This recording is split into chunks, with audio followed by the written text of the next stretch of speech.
بسم اللہ الرحمن الرحیم۔ رضا ابن نفیس حسن، سیدہ سنجیدہ خاتون بنت علی عابد، سید قائم رضا ابن محمد رضا، سید اشفاق حسین موسوی، آپ سب کے مرحومین کے لیے، شہدائے دفاع پاکستان کے لیے اللہ اکبر۔ الفاتحہ۔ بسم اللہ الرحمن الرحیم۔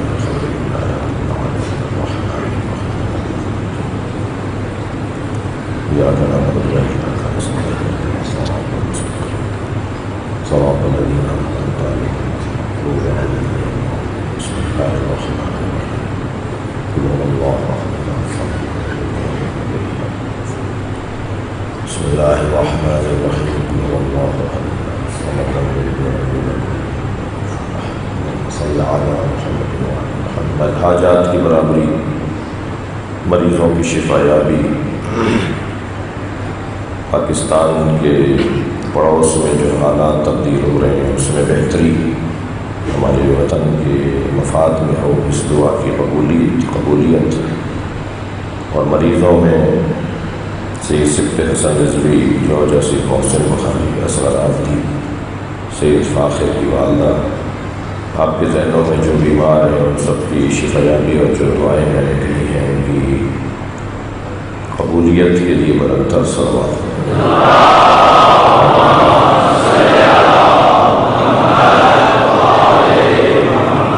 سورہ مبارکہ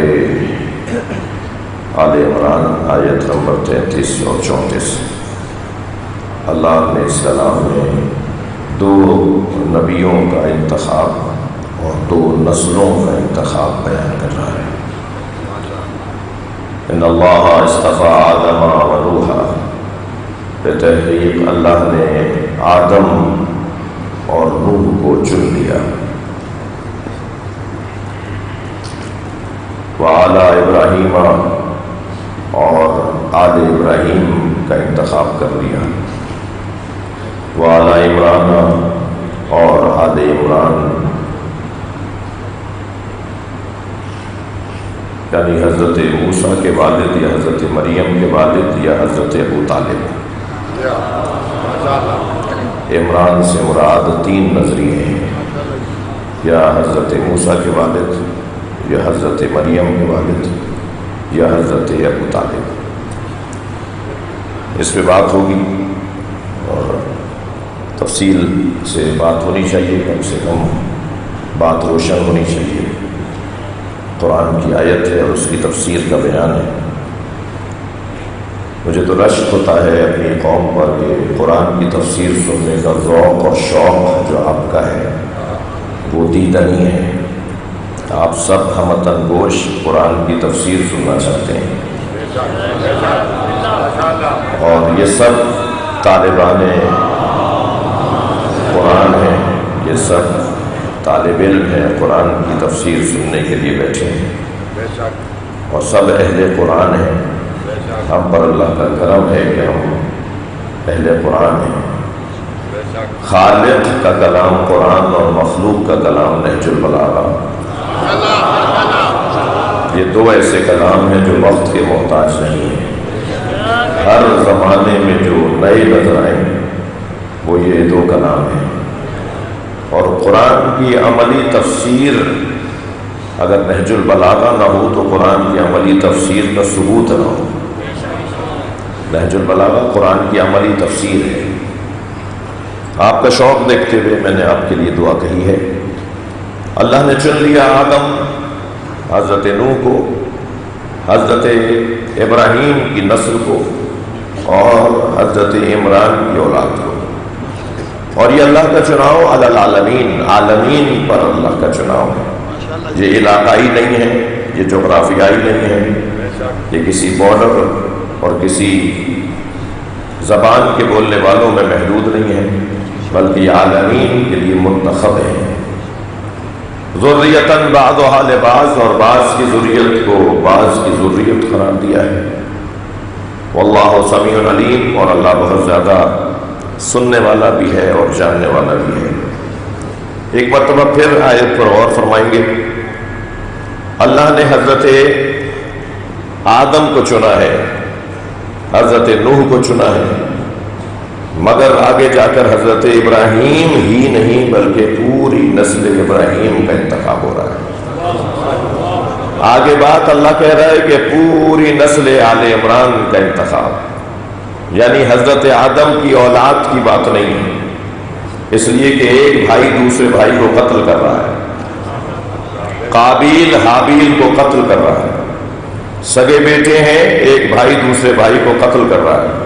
تو یہی جملہ کہہ دوں کہ اللہ کے انتخاب کا بنیادی اصول یہ ہے کہ اللہ قاتلوں کو منتخب نہیں کرتا۔ صلوات اللہ محمد و آل محمد۔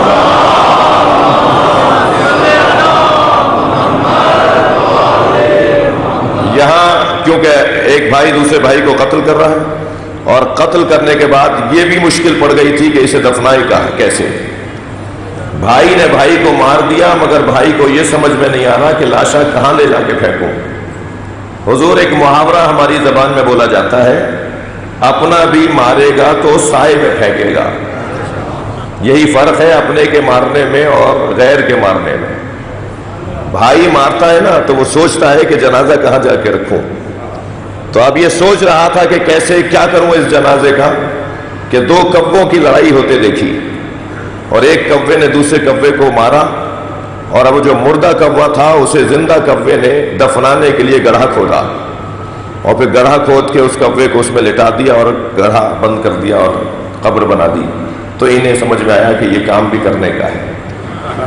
تو ایک بھائی نے دوسرے بھائی کو مارا۔ یہاں حضرت آدم کی اولاد کا انتخاب نہیں ہو رہا، جی ہاں، بلا فصل اولاد حضرت آدم کی یہ کیفیت ہے۔ تو فوراً اعلان ہوا کہ ہم نے آدم کا انتخاب کیا ہے۔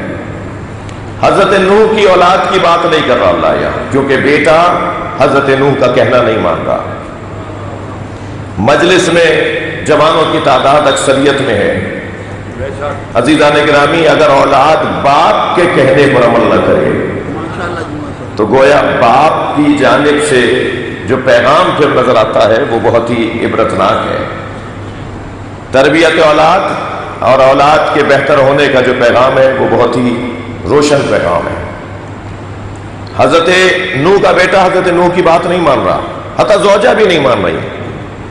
قرآن نے کہا وَامْرَأَتَ لُوطٍ وَامْرَأَتَ نُوحٍ، لوط اور نوح علیہ السلام کی زوجائیں كَانَتَا تَحْتَ عَبْدَيْنِ مِنْ عِبَادِنَا الصَّالِحِينَ، ہمارے دو نیک اور صالح بندوں کے زوجیت میں تھیں، فَخَانَتَهُمَا، مگر ان دونوں نے اپنے شوہروں کے ساتھ وفاداری نہیں کی۔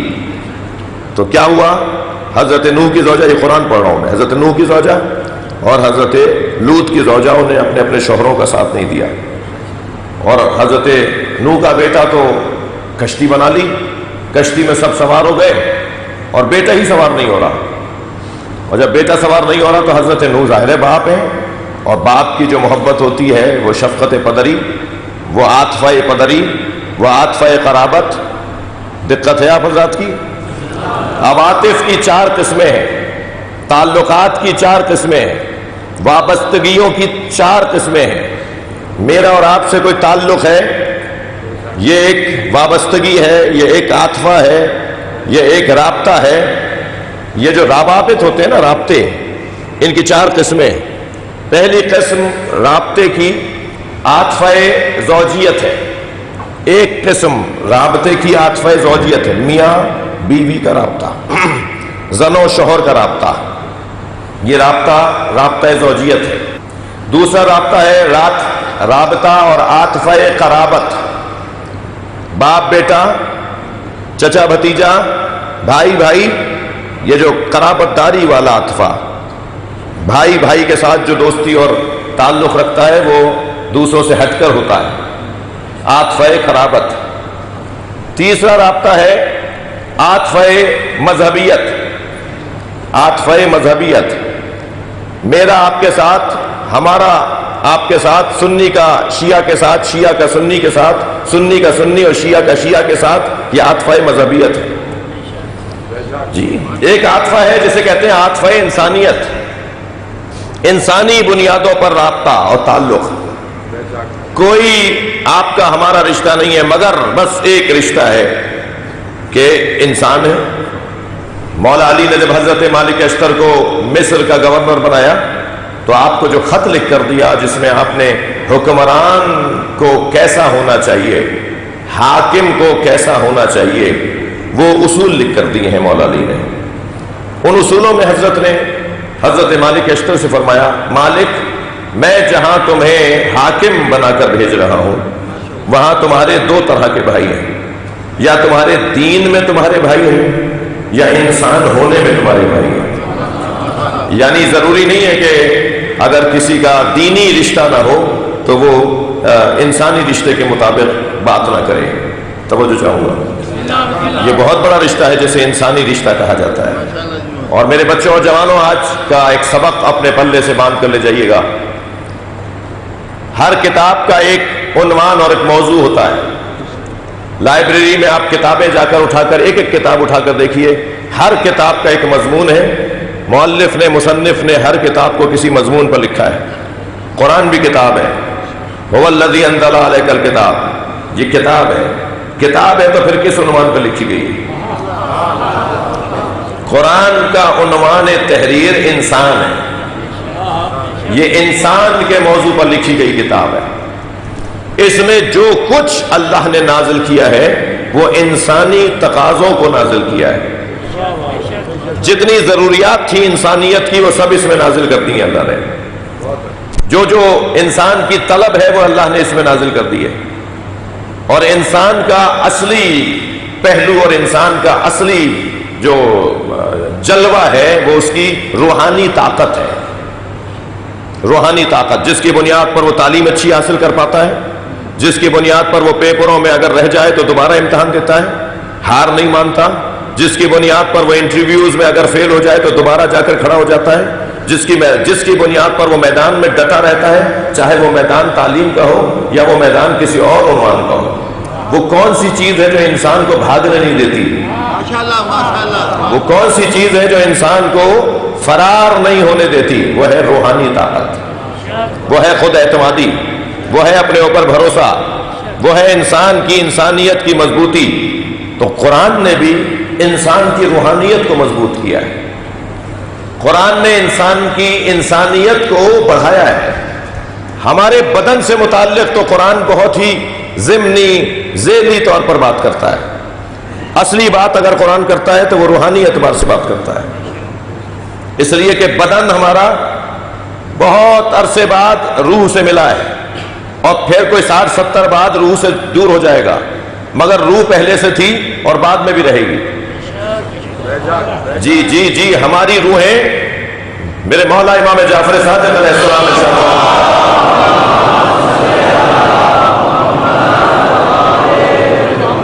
امام فرماتے ہیں اللہ نے حضرت آدم کی خلقت سے 2000 سال پہلے روحوں کو خلق کیا۔ جی، آپ کے پردادا، ہمارے پردادا کے پردادا اور ہم ایک ساتھ ہماری روحیں بنی تھیں، وہ پھر بعد میں بدنوں میں منتقل ہوتی رہیں۔ جی، اور پھر ان روحوں میں سب سے افضل روح اللہ نے پنجتن کی بنائی ہے۔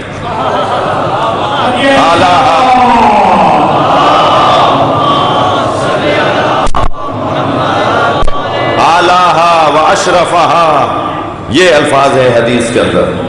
ان روحوں میں سب سے اعلیٰ اور اشرف اگر روحیں ہیں تو پنجتن کی روحیں۔ اصلی مضمون میرا یہ تھا کہ روح کو مضبوط کرنا یہ قرآن کا مضمون ہے۔ قرآن بدن سے متعلق بات ضمناً کرتا ہے۔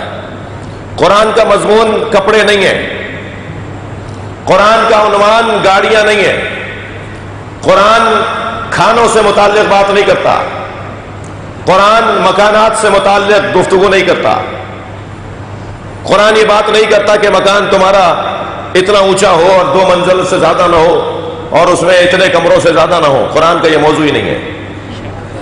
اللہ نے اگر تمہیں دولت دی ہے تو بڑے سے بڑا مکان بناؤ، اور اگر اللہ نے تمہیں دولت نہیں دی ہے تو جو دیا ہے اسی میں اپنے چادر دیکھ کر پیر پھیلاؤ۔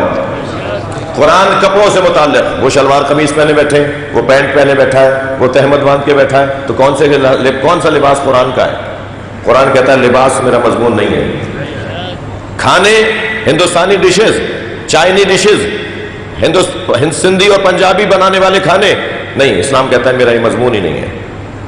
گاڑیاں، کون سی گاڑی جس میں بیٹھیں گے تو مسلمان کہلائیں گے، اور کون سی گاڑی ہے جس میں نہیں بیٹھیں گے تو مسلمان نہیں کہلائیں گے؟ اسلام کا موضوع گاڑیاں نہیں ہے۔ اسلام کہتا ہے جس سواری میں چاہو بیٹھو، مگر پیدل چلنے والے کو انسان مانو۔ انسان کہتا ہے جو کپڑے چاہو پہنو، مگر حیا بچاؤ، بے حیائی سے بچے رہو۔ اسلام کہتا ہے جس گھر میں چاہو رہو، مگر جھگی میں رہنے والے کو آدمی مانو۔ انسان کہتا ہے، اسلام کہتا ہے جو چاہو کھاؤ، مگر حلال کھاؤ، حرام لقمہ تمہارے حلق سے نہ اترنے پائے۔ روح کو مضبوط کرنا ہے۔ کیا کریں کہ روح مضبوط ہو جائے؟ عزیزان گرامی، لمبی گفتگو بھی ہو سکتی ہے اس مضمون پر، مگر ایک جملہ کہہ کر گزر رہا ہوں۔ ہم اپنی روحوں کو مضبوط اگر کرنا چاہتے ہیں تو ان سے دوستی شدید کر لیں جن کی روحیں مضبوط تھی۔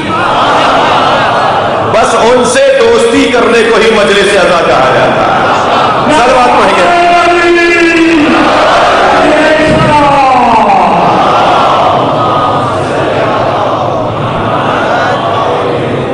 توجہ فرما لیا آپ نے؟ تو عواطف کے اوپر میری ایک گفتگو میں چاہتا ہوں کہ ذرا اس کے اوپر توجہ کریں۔ ایک عاطفہ زوجیت، ایک عاطفہ قرابت، ایک عاطفہ انسانیت، اور ایک عاطفہ مذہبیت۔ مگر یاد رہے، اگر عاطفہ مذہبیت غالب نہ ہو تو عاطفہ زوجیت کام نہیں آتی۔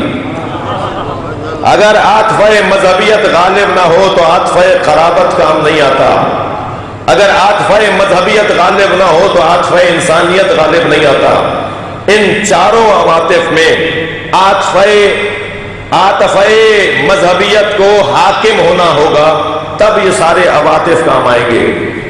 مقدمہ اگر روشن ہے تو مثال لے لیجئے، حضرت آدم اور حضرت آدم کے بیٹے میں عاطفہ قرابت ہے، مگر عاطفہ مذہبیت نہیں ہے۔ حضرت نوح اور ان کے بیٹے میں عاطفہ قرابت ہے، مگر عاطفہ مذہبیت نہیں ہے۔ بیٹا آ جاؤ کشتی میں سوار ہو جاؤ، کہنے لگے نہیں میں سوار نہیں ہوں گا۔ بیٹا ڈوب جاؤ گے، برباد ہو جاؤ گے، کہا میں نہیں مانتا آپ کی بات۔ تو پھر اللہ نے کہا اے میرے نبی، اے نوح، کیوں پریشان ہو رہے ہو؟ انہ لیس من اہلک، یہ تمہارے اہل میں سے نہیں ہے۔ کیا مطلب ہے؟ اولاد نہیں تھی؟ اولاد تھی، مگر اللہ کہہ رہا ہے کہ جو نبی کی بات نہ مانے وہ اولاد ہی اولاد نہیں کہلائے۔ یہ تمہارے اہل میں سے نہیں ہے۔ حضرت نوح نے فرمایا بیٹا برباد ہو جاؤ گے، غرق ہو جاؤ گے، ڈوب جاؤ گے، سوار ہو جاؤ۔ تو کہنے لگے نہیں میں آپ کے ساتھ نہیں چلنا چاہتا۔ تو کہاں جاؤ گے؟ پہاڑ پہ چڑھنے لگا۔ کہنے لگا جی پہاڑ پہ چڑھ جاؤں گا، پانی سے بچ جاؤں گا۔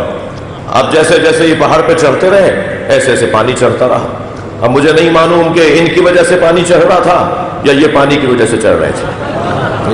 جی جیسے جیسے یہ پہاڑ پہ چڑھتے گئے، پانی بھی چڑھتا چلا گیا۔ اور پھر کہنے لگے جبلن یعصمنی من الماء، مجھے پہاڑ پانی سے بچا لے گا۔ عزیزوں میں پورا مصرع تو نہیں پڑھوں گا ورنہ غزل ہو جائے گی، میں صرف اشارہ کہوں گا۔ کچھ لوگ وہ ہوتے ہیں جو خود تو ڈوبتے ہیں اور دوسروں کو، جی یہ دوسروں کو بھی،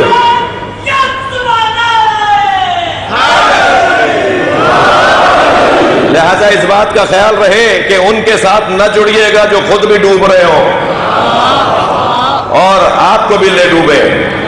ان کے ساتھ جڑیے گا کہ جو خود بھی نجات دہندہ ہے اور خود بھی نجات یافتہ ہے۔ لہذا اللہ کے حبیب نے کہا کہ میرے حسین کی مثال کشتی نوح کی طرح ہے، جو اس پہ سوار ہو جائے گا نجات پا جائے گا، جو دور رہے گا غرق ہو جائے گا۔ صلوات پڑھے محمد و آل محمد۔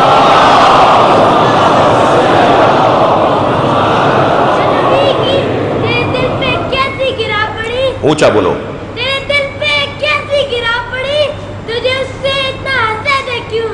جو نبی کی آنکھ کا نور ہے، جو علی کی روح کا چین ہے، جو نبی کی آنکھ کا نور ہے، جو علی کی روح کا چین ہے۔ کبھی دیکھ اپنے خمیر میں، کبھی دیکھ اپنے خمیر میں، کبھی پوچھ اپنے ضمیر سے، وہ جو مٹ گیا وہ یزید کا، جو نہ مٹ سکا وہ حسین ہے۔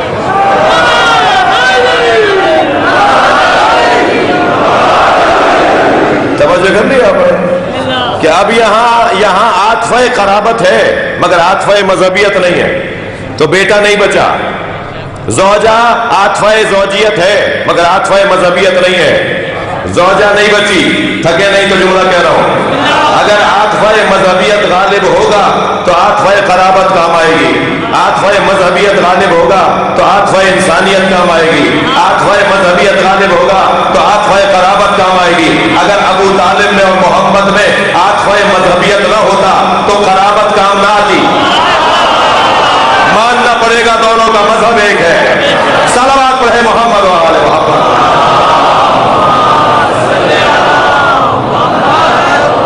ماشاءاللہ بہت بڑا مجمع ہے، صلوات آپ اس سے اچھی پڑھ سکتے ہیں ایسے ماشاءاللہ.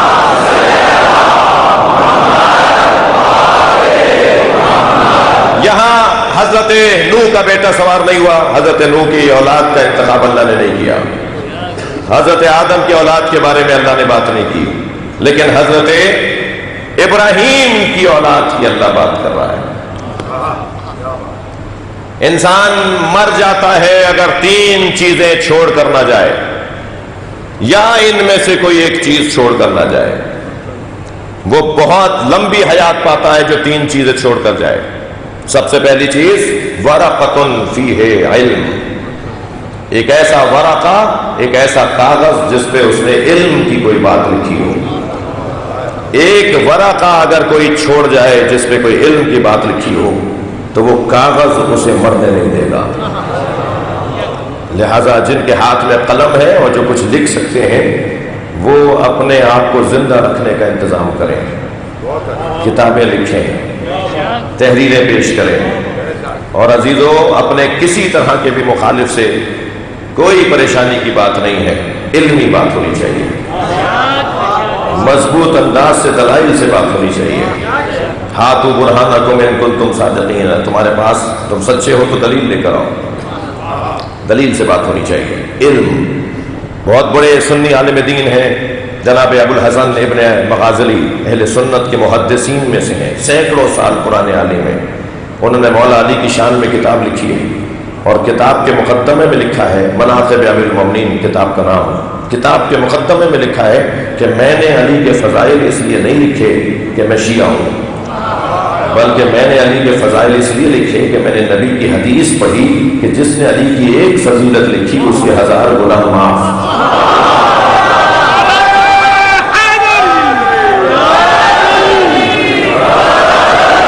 جس نے علی کی ایک فضیلت لکھی اس کے 1000 نیکیوں میں اضافہ ہوگا. تو کتابیں لکھیے، قلم اٹھائیے، تحریریں پیش کیجیے، یہ انسان کو مرنے نہیں دیتی. دوسری چیز جو انسان کو مرنے نہیں دیتی وہ ہے صدقہ جاریہ. جیسے ابھی میرے بھائی اس امام بارگاہ کی تعمیر کے حوالے سے بات کر رہے تھے، یہ ایک صدقہ جاریہ ہے. جب تک یہ مسجد ہے وہ امام بارگاہ ہے، یہ ہم علیحدہ علیحدہ بناتے ہیں. جی اس وقت مسجد میں ہم مجلس کر رہے ہیں لیکن امام بارگاہ برابر میں، میری شاید بہنیں وہاں بیٹھی ہوئی ہیں، خواتین وہاں بیٹھی ہوئی ہیں. ایسا ہی ہے. تو یہ صدقہ جاریہ ہے. یہ جو مدرسہ آپ بناتے ہیں صدقہ جاریہ ہے. یہ جو آپ کنواں کھدوا دیں، بورنگ کروا دیں کسی علاقے میں جہاں پانی نہیں ہے، یہ صدقہ جاریہ ہے. روڈ رستہ بنوا دیں، یہ صدقہ جاریہ ہے. رستے سے پتھر ہٹوا دیجیے، جھاڑیاں ہٹوا دیجیے، رستہ صاف کروا دیجیے، صدقہ جاریہ ہے. جی بھائی کچھ نہیں کر سکتے تو کسی کو مسکرا کے دیکھ لیجیے، یہ ایک صدقہ جاریہ ہے. جی میں نے حدیث سنائی ہے آپ کو، سرکار فرماتے ہیں کہ کسی سے مسکرا کے بات کرنا یہ خود ایک ثواب ہے، صدقہ جاریہ ہے. وہ اس سے جو آپ محبتیں عام کریں گے، اس سے جو آپ معاشرے میں سکون عام کریں گے، اس کا پھر رنگ ہی کچھ اور ہے. دوسری چیز جو انسان کو مرنے نہیں دیتی وہ صدقہ جاریہ ہے. تیسری چیز ولد صالح، نیک اولاد. نیک اولاد مرنے نہیں دیتی انسان کو. یہ بچے کی صورت میں اس کا نام عمل کھلا رہتا ہے. یہ جب بھی کوئی نیک کام انجام دیتا ہے اسے پورا ثواب ملتا ہے اور پورا ثواب اس کے باپ کو ملتا ہے. یہ میرا اور آپ کا آڈٹ کا حساب نہیں ہے کہ آدھا ادھر کر دیں آدھا ادھر کر دیں. یہ اللہ کریم کی بات ہو رہی ہے، کریم مطلق کا تذکرہ ہے. وہ پورا ثواب اس بچے کو بھی دے گا اور پورا کا پورا ثواب اس کے باپ کو بھی دے گا. لہذا اولاد کا نیک ہونا یہ انسان کی زندگی کا ایک راز ہے۔ اولاد کے لیے توجہ چاہوں گا میں اپنے بزرگوں سے کہ اپنے اولاد کی تربیت کا خاص انتظام کریں۔ اولاد کی تربیت ماں باپ کا فریضہ ہے۔ بہت سارے رستے ہیں، اسکول آپ بھیجتے ہیں مگر آپ سوچتے ہیں کہ وہاں معلمین کون ہیں، ٹیچرز کون ہیں، نصاب کیا ہے، کیا پڑھایا جائے گا، ایسا ہی ہے۔ ہم اپنے بچے کی تعلیم پر جتنی توجہ دیں اتنی ہی ہمیں اس کی تربیت پر بھی توجہ دینی۔ ہمارے ہاں میرے عزیزوں وزارت تعلیم تو ہے، وزارت تربیت نہیں ہے، اور جب تک وزارت تربیت نہیں ہوگی اس وقت تک معاشرے کے مسائل حل نہیں ہوں گے۔ اور تربیت جو کام نبیوں کا کام ہے، تربیت جو کام اولیاء کا کام ہے، تربیت جو کام اوصیاء کا کام ہے، جو کام علماء کرام کا ہے، جو محراب کا ہے، جو ممبر کا ہے۔ اگر اس مجلس سے ایک جوان بھی اچھا انسان بن کے اٹھ جائے، اس کی گتھیاں سلجھ جائیں، اس کی الجھنیں دور ہو جائیں، تو اس سے زیادہ بہتر نظام تعلیم کوئی اور نہیں۔ میں یہ بار بار کہتا ہوں، ہر بار کہتا ہوں کہ یہ مجلس اعضاء حسینی مدرسے کی کلاس ہے۔ سن 61 ہجری میں امام حسین نے عالمی اوپن یونیورسٹی کی بنیاد رکھی تھی۔ اس کے ایک کیمپس کو یہ اسلام آباد کا مرکزی امام بارگاہ کہا جاتا ہے، یہ اس کا ایک کیمپس ہے۔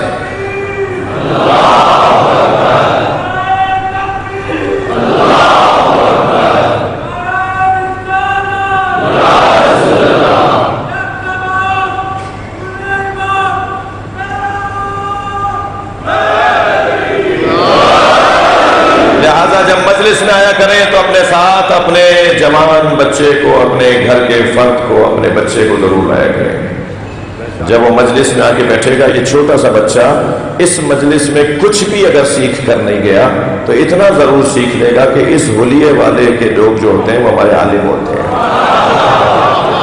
یہ ہمارا عالم ہے، کچھ نہ کچھ ضرور لے کے جا رہا ہے وہ۔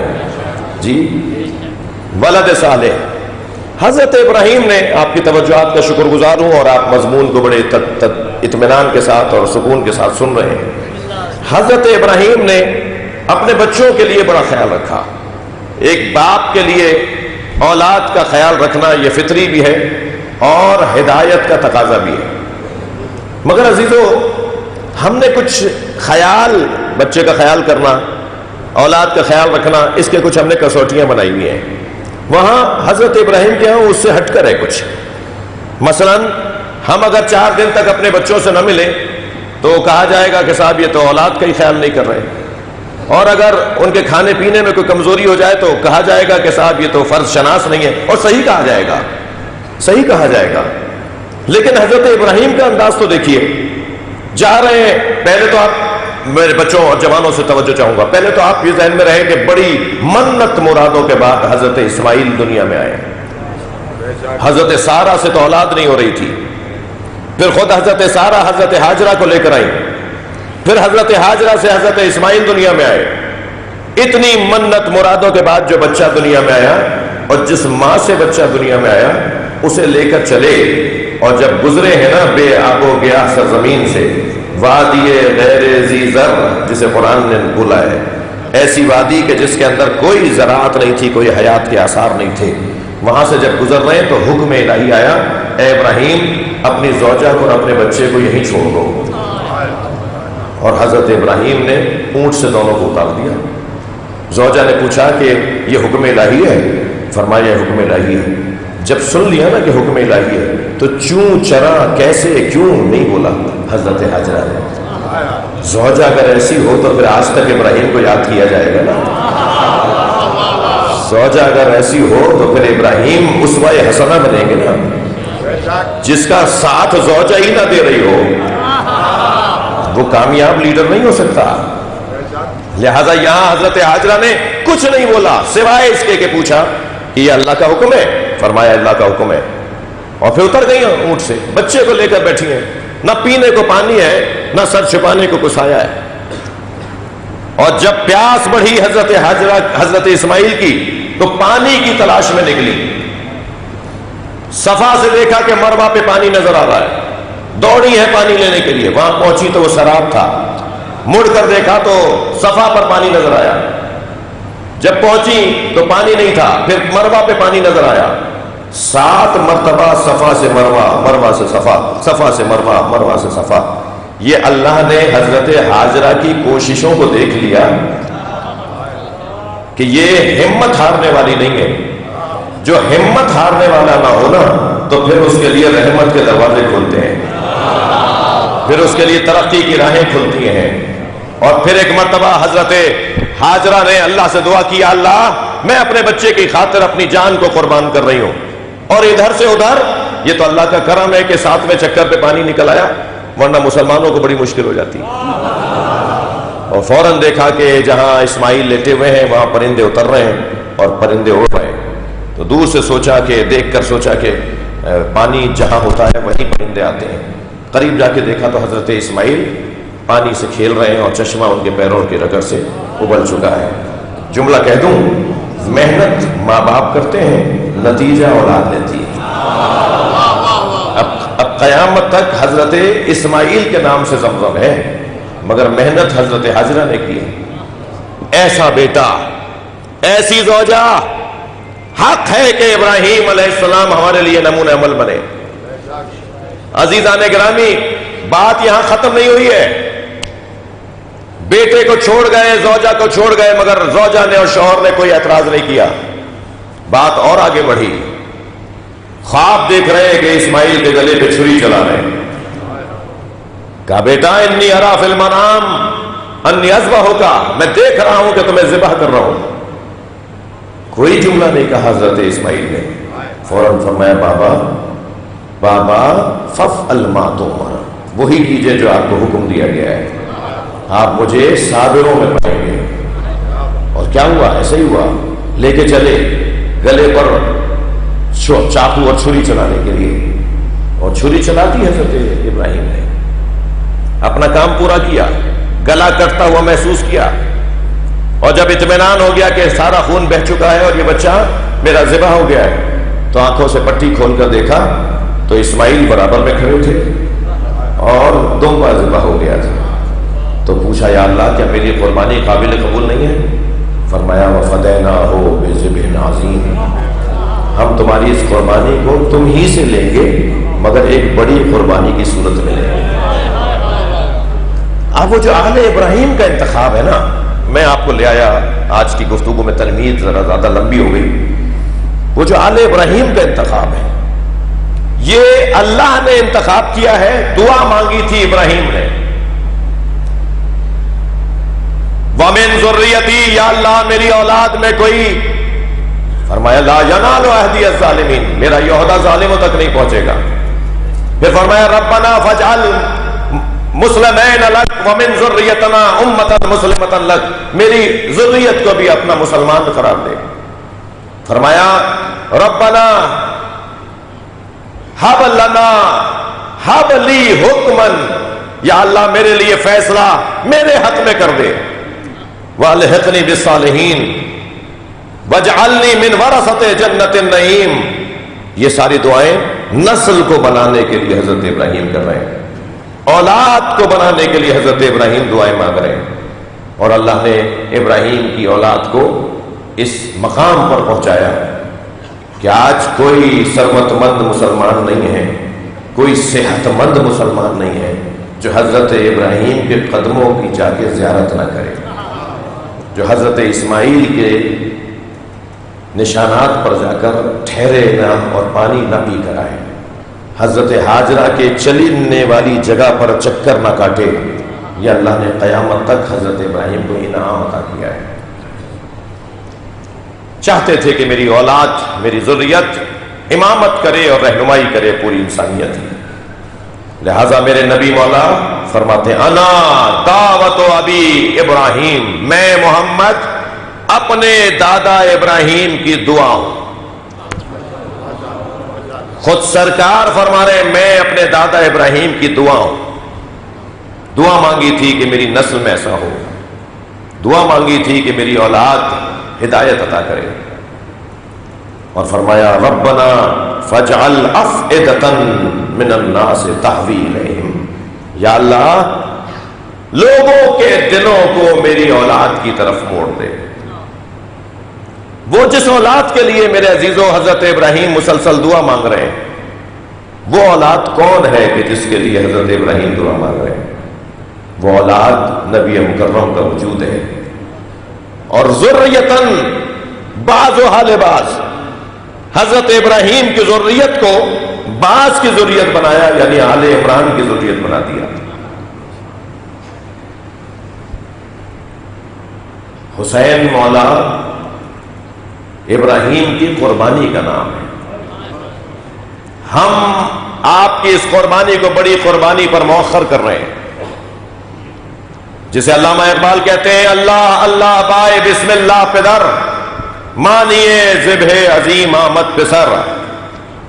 وہ جو ذبح عظیم سورہ صافات میں اللہ نے حضرت اسماعیل کی قربانی کی صورت میں کہا، وہ حسین ہے، پسر ہے، علی ہے.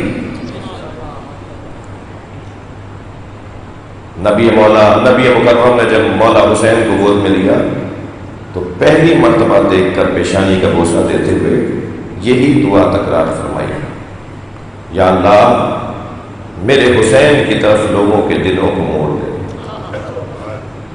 فاجعل افئدۃ من الناس تهوی الیہ. اور آج جو پوری دنیا میں حسین کے نام پر اتنا مجمع ہے، یہ نبی کی دعا ہے اور یہ بڑھے گا. میں کچھ لوگوں سے کہوں گا کہ آپ اپنا انتظام بڑھائیں، مجلس کم نہیں ہوگی.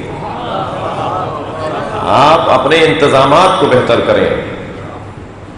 شہنشاہ حسین نقوی نہیں ہوگا تو کوئی اور ہوگا، جی زید نہیں ہوگا تو عمر ہوگا، وہ نہیں ہوں گے تو وہ ہوں گے. نہ میری وجہ سے مجلسیں شروع ہوئی ہیں، نہ میرے نہ ہونے سے مجلسیں بند ہوگی. ہماری کوئی حیثیت نہیں ہے، ہمارے ہونے نہ ہونے سے کوئی فرق نہیں پڑتا، مگر اتنا ضرور ہے کہ یہ وعدہ ہے پروردگار عالم کا اور یہ وعدہ پورا ہو کے رہے گا. انسان فطری طور پر کمال طلب ہے. آپ نہیں روک سکتے کسی کو حسین سے، ذکر اہل بیت سے کسی کو نہیں روک سکتے.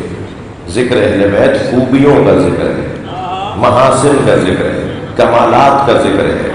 ذکر اہل بیت انسان کی فطرت اور اس کی ضمیر کی آواز ہے اور یہ بڑھتی چلی جائے گی، یہ بڑھ رہی ہے. بتائیے یہ امام بارگاہ بھی چھوٹا پڑ گیا ہے نہیں؟ جسے بنانے والے سوچ رہے تھے کہ اس کو کون بھرے گا، اس میں آئیں گے کہاں سے لوگ، یہ بھی چھوٹا پڑ گیا ہے نہیں؟ کربلا میں نجف سے لے کر کربلا تک وہ 80 کلومیٹر کا راستہ، وہ پورا امام بارگاہ بن جاتا ہے نا. 4 کروڑ لوگ اس میں چل رہے ہوتے ہیں، مگر ہر سال اضافہ ہوتا جا رہا ہے. یہ وعدہ اللہ کا ہے. عزیزو، یہ بات جناب زینب نے شام میں یزید سے کہی تھی. جب اس نے کہا نا کہ زینب دیکھو تمہارے ساتھ کیا ہوا، تو میری بیوی نے فرمایا تھا کت قیدک وجہت جہدک فوالذی شرفنا بالوحی والکتاب. تو جتنی چالیں چل سکتا ہے چل، تو جتنی کوششیں کر سکتا ہے کر، مگر جان لے اللہ نے ہمیں قرآن اور وحی کے ذریعے شرف عطا کیا ہے جو ہم سے کوئی چھین نہیں سکتا. یہ اہل بیت کو جو اللہ نے شرف عطا کیا ہے عزیزو، اس شرف کی وجہ سے ہمیں شرف ہے. اگر میں اور آپ کسی با کمال کے ساتھ بیٹھیں گے تو کمال آئے گا. قطرہ اگر سمندر میں گر جائے تو سمندر ہو جاتا ہے. 2 گھنٹے تک اگر میں گلاب بیچنے والے کی دکان پر بیٹھوں تو 4 گھنٹے تک میرے اندر سے گلاب کی خوشبو آتی ہے. یہ کیسے ممکن ہے کوئی 70 سال سے حسین حسین کر رہا ہو، کوئی 80 سال سے حسین حسین کر رہا ہو اور اس میں حسینیت کا کردار نہ آئے، اس میں حسینیت کی سیرت نہ آئے اور حسینیت نہ آئے؟ یہ ممکن ہی نہیں ہے. الحمدللہ میری قوم انتہائی بردبار، سمجھدار، معاملہ فہم قوم ثابت ہوئی ہے. ہر اعتبار سے ہماری قوم، آپ، ہم بہت ہی تدبر کے ساتھ آگے بڑھے ہیں. ہمارا مطلب اہل بیت کا ذکر کرنا ہے. اس ذکر میں کوئی اگر پریشانی آئے تو اسے صبر اور برداشت کے ذریعے سے مسئلے کو حل کیا جائے، اور یہی طریقہ معقول بھی ہے اور مفید بھی ہے. مگر یاد رہے کہ یہ خوشبو ہے جو پھیلے گی، اور یہ خوشبو رکنے والی نہیں ہے۔ اور پاکستان کی سالمیت اور پاکستان کی بہتری، جب یہ روتے ہوئے، یہ گریہ کرتی ہوئی آنکھیں جب دعا کر رہی ہوتی ہیں نا، تو ان کا اثر ہی کچھ اور ہے۔ عزیزو، کربلا سن 61 ہجری میں ختم نہیں ہوئی ہے، سن 61 ہجری میں شروع ہوئی ہے۔ سن 61 ہجری میں امام حسین نے ہدایت کا نظام مرتب کیا ہے۔ حل من ناصر ینصرنا، کوئی ہے جو ہماری مدد کرے؟ یہ آپ مدد کر رہے ہیں اس وقت امام حسین کے ذکر کی۔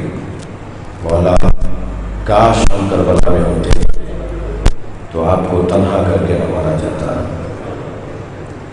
یہ نصرت حسین کا اعلان ہے جسے مجلس رضا کہا جاتا ہے۔ عزیزو، بتائیے اپنے دوستوں کو کہ یہ قوم رونے کے لیے جمع ہوتی ہے، اور کوئی رو ہی نہیں سکتا جب تک کہ اس کا دل نرم نہ ہو۔ میں اپنے ان دوستوں سے بھی یہ جملہ کہتا رہتا ہوں، آج پھر کہہ دیتا ہوں کہ نہ کہا کرو یہ بات کہ ہم رونے کے لیے پیدا نہیں ہوئے۔ رونا مطلب نہیں ہے، رونا مقصد نہیں ہے۔ کوئی کام کی بات ہوتی، رلانا کون سا مطلب ہے؟ رونا کوئی مقصدیت نہیں رکھتا۔ میں کہتا ہوں رونا مقصد ہے، اس لیے کہ روتا وہی ہے جس کا دل نرم ہو، اور جس کا دل نرم ہو وہ کسی کا دل دکھاتا نہیں ہے، وہ کسی کو جا کر اذیت نہیں پہنچاتا۔ جو قوم رونے کی مشق کرتی ہو وہ کسی کو رلاتی نہیں ہے۔ میں آپ کے توسط سے اپنے عزیز وطن کے ذمہ داروں سے مخاطب ہوں۔ عزیزو، اتنا کچھ اس ملک میں ہمارے ساتھ ہوا، مگر آج تک کوئی خودکش بمبار شیعہ نہیں ملا۔ آج تک کوئی جا کر پھٹا نہیں ہے۔ جو اپنے بدن کو تکلیف پہنچا سکتے ہیں وہ کچھ اور بھی کر سکتے تھے، مگر نہیں، دل نرم ہے۔ یہ روتے ہوئے لوگوں کو دیکھ لے تو خود ان کا دل موم ہو جاتا ہے۔ یہ پریشان لوگوں کو برداشت ہی نہیں کر سکتے ان کی جب تک پریشانی دور نہ ہو جائے۔ یہ قوم ہے ہی کچھ اور۔ یہ حسین کی عزاداری اور وطن سے وفاداری، دو ایجنڈوں پر عمل کر رہی ہے۔ بس ہم حسین کی عزاداری کو اپنی زندگی کا حاصل مانتے ہیں اور وطن سے وفاداری کو اپنی زندگی کا نتیجہ مانتے ہیں۔ کبھی 85 مثالیں اس ملک کے اندر، 85 مثالیں جو ہمارے ساتھ ظلم و زیادتی ہوئی، مگر کبھی وطن سے متعلق منفی بات سوچنے کو نہیں ملی۔ ہمیشہ پاکستان سے محبت کرنے والوں کا یہ ایک کروڑوں کی تعداد میں، 22 کروڑ میں 6 کروڑ شیعہ ہیں، یہ کروڑوں کی تعداد میں انہوں نے ہمیشہ پاکستان سے محبت کی ہے، جانیں دی ہیں، قربانیاں دی ہیں اور دیں گے، اس لیے کہ وطن سے محبت۔ میں 14 اگست اس سال 4 یا 5 محرم کو آئی تھی، تو میں نے اس دن کی جو مجلسیں پڑھی پورے کراچی میں، جہاں جہاں 4 جگہ میرا بیان تھا، میرا خطاب تھا، تو جدوجہد جو مسلمانوں کی تھی بر صغیر کے اندر، پھر قائد اعظم کی سربراہی میں وطن ہم نے حاصل کیا، اس کے پیچھے جو محرکات اور جو جدوجہد کے طریقے تھے وہ بھی بیان کر چکا ہوں۔ اور یہ بہت واضح بات ہے کہ ہم نے اس وطن کی تعمیر میں بھی اور اس وطن کے دفاع میں بھی اپنا حصہ سب سے زیادہ رکھا ہے اور رکھنا چاہتے ہیں۔ بس ان کی ایک ہی آرزو ہے کہ انہیں حسین پہ رونے دو۔ وہ چپتے ہوئے جملوں کو بھی یہ نہیں سنتے جو مذاق بنا رہے ہوتے ہیں نا، کہ روتے ہیں دیکھو، اور نقلیں اتار اتار کر ہماری مذاق بنایا جا رہا ہوتا ہے۔ ہم اسے بھی سننا نہیں چاہتے۔ ہمارا یہ بگڑا ہوا چہرہ تو زہرا دیکھ رہی ہوتی ہے، ہمارا یہ روتا ہوا چہرہ حسین کی ماں دیکھ رہی ہوتی ہے۔ اور علامہ مجلسی فرماتے ہیں فی یدہا خرقۃ، سیدہ کے ہاتھ میں ایک رومال ہوتا ہے، تسم دموع الباکین، آپ رونے والوں کے آنسوؤں کو اب یہ مطلب سمجھنے کا مطلب ہے. بہت سے لوگوں کو پھر اس میں بھی کہ یہ کیسے ہوتا ہے. ہم جب اپنے جیسا سمجھیں گے تو پھر یہ الجھن ہو جائے گی، لیکن جب ہم انہیں مانیں گے کہ یہ الہی اور روحانی مخلوق ہے جی، اور ان کا وجود نورانی وجود ہے رحلت کر جانے کے بعد، یہ مفاہیم عرفا والے مفاہیم ہیں جی. ہاتھ میں رومال ہوتا ہے. اور ایک بزرگ کو میں سن رہا تھا کہ وہ کہہ رہے تھے کہ جب مجلس میں بلند بلند آواز سے گریہ ہوتا ہے تو جناب زہرا سے ایک 4 سالہ بچی پوچھتی ہے، دادی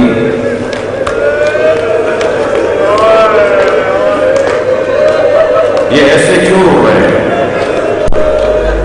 تو فرماتی ہیں یہ تمہارے بابا حسین کا ہو رہا ہے. ہمیں اونچی آواز سے رونے کا حکم ائمہ نے دیا ہے. مولا صادق نے فرمایا ہے، امام باقر نے فرمایا ہے، امام رضا کی تو آرزو تھی کہ گریہ ایسا ہو کہ حسین کے غم کو اہتمام کے ساتھ منایا جائے. 2 محرم تھی رضا. مولا رضا کی خدمت میں دیوی خدائی نے آ کے کہا مولا میں آپ کے جد حسین کا مرثیہ کہہ کے لایا. امام نے فرمایا دیوی ذرا صبر کرو. اپنے غلام کو بلا کے فرمایا پردہ آویزہ کرواؤ اور بیویوں سے کہو کہ آگے بیٹھیں. حرم کی ساری بیویاں، اہل بیت کی ساری بیویاں پردے کے اس طرف آگے بیٹھ گئی.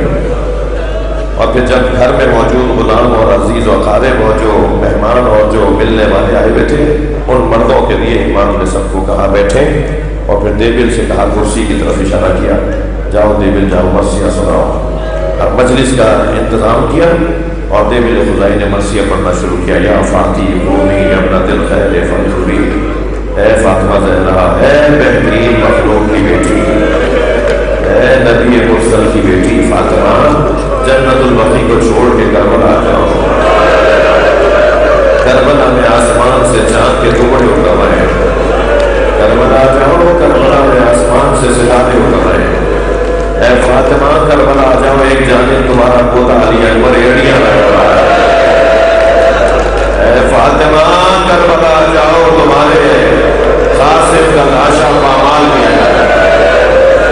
اے فاطمہ اجرکم اللہ، اے فاطمہ کربلا جاؤ، تمہارے عباس کے بازو کاٹے جائے. دیبل خدائی مرثیہ پڑھتے پڑھتے کہتے ہیں فاطمہ جب سمجھ کر روز کو تو نشیب کربلا میں آ جائے. وہاں تمہارا حسین گھوڑے سے گرایا جائے. اجرکم اللہ، اجرکم اللہ. آپ کی آوازیں بلند ہیں. مجھے جلدی نہیں ہے، میں نے آج مسائل کا دورانیہ زیادہ رکھا ہے. ارادتاً ایسا کیا ہے کہ مجلس میں گریہ کا جو ثواب ہے اس کا اپنا مقام ہے. اے فاطمہ رو لینا، سناؤ جملہ. اے فاطمہ جب سب جگہ رو چکو تو وہاں آ جانا جہاں نشیب ہے کربلا ہے. وہاں تمہارا حسین گھوڑے سے گرایا جا رہا ہے. میرے آباء و اجداد مولا حسین کی جوتیوں میں قربان، ہماری نسل امام حسین کے جوتے کے تسلے پہ قربان. ابھی اگر میں ممبر سے گر جاؤں تو وہاں سے وہ جوان اٹھے گا کہ مولانا چوٹ تو نہیں لگی. وہاں سے وہ بزرگ آگے بڑھ کے کہے گا کیا ہوا تھا، کیسے گر گئے. کوئی سہارا دے گا، کوئی ہمت بتائے گا، کوئی میرا گرا ہوا ماما اٹھا کے دے گا. ہزاروں کربلا میں حسین گر گئے، کوئی نہ تھا جو حسین کو سہارا دیتا.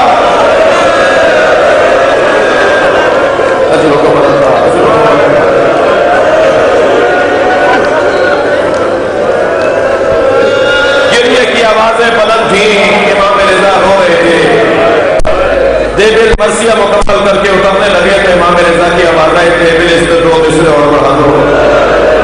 دیبل دوبارہ بیٹھ جاؤ کرسی پر، 2 مصرے اور بڑھا دو. امام نے 2 مصرے بڑھوائے اور وہ یہ تھے کہ ہے فاطمہ جب کربلا میں روز ہو تو خراسان میں اپنے غریب بیٹے کی مدد کر. اجرکم اللہ، اجرکم اللہ. دیبل نے کہا مولا مجھے نہیں پتا کہ بیوی کے کون سے بیٹے کی خبر خراسان میں. فرمایا دیبل مجھ غریب کو خراسان میں مارا جائے، میرے جنازے میں میرے بھائی نہیں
پھر دوسری طرف گرتے ہیں تو زین پکڑ کے سنبھالتے ہیں اور پھر وہاں اشارہ کر کے کہتے ہیں مجھے نہیں چاہیے. آیت اللہ مشکینی سے، آیت اللہ فاطمیہ سے حرم حضرت معصومہ میں نے ایک جملہ سنا. وہ پڑھ رہے تھے کہ جب حسین گر رہے تھے تو کون کیا دے رہا تھا؟ جو حسین کہہ رہے تھے مجھے نہیں چاہیے. یزیدی سپاہیوں نے یہ تو بتا دیا کہ حسین گرتے ہوئے کہہ رہے تھے مجھے نہیں چاہیے، مگر کون تھا جو کیا دے رہا تھا؟ کہتے ہیں ذرا معرفت سے سوچنا، جب حسین گرتے تھے نبی آگے بڑھ کے کہتے تھے میری گود میں آ جاؤ، اور حسین کہتے تھے نانا یہ میرا امتحان ہے. جب حسین کہنے لگتے تھے زہرا بڑھ کے کہتے تھے اے میرے لال میری آغوش میں آ جاؤ، اور حسین کہتے تھے اماں یہ میرا امتحان ہے.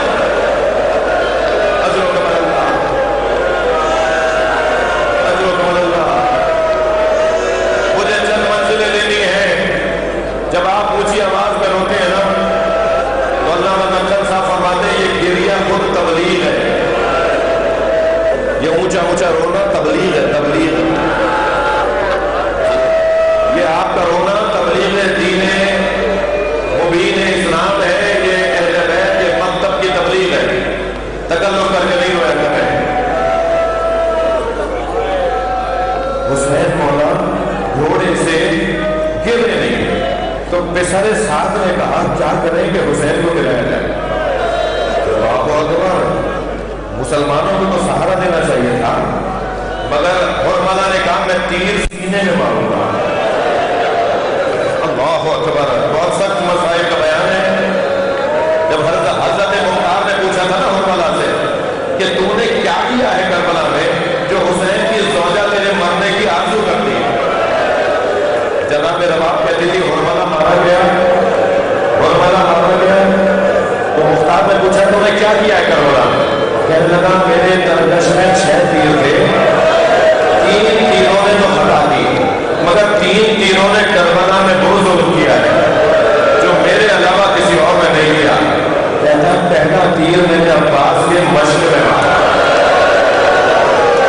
وہ پانی کے ساتھ عباس کی آس بہتی رہی. میں ہی تو تھا جس نے خیمے میں پانی نہ جانے دیا. میں نے ایک تیر علی اصغر کے گلے پر مارا.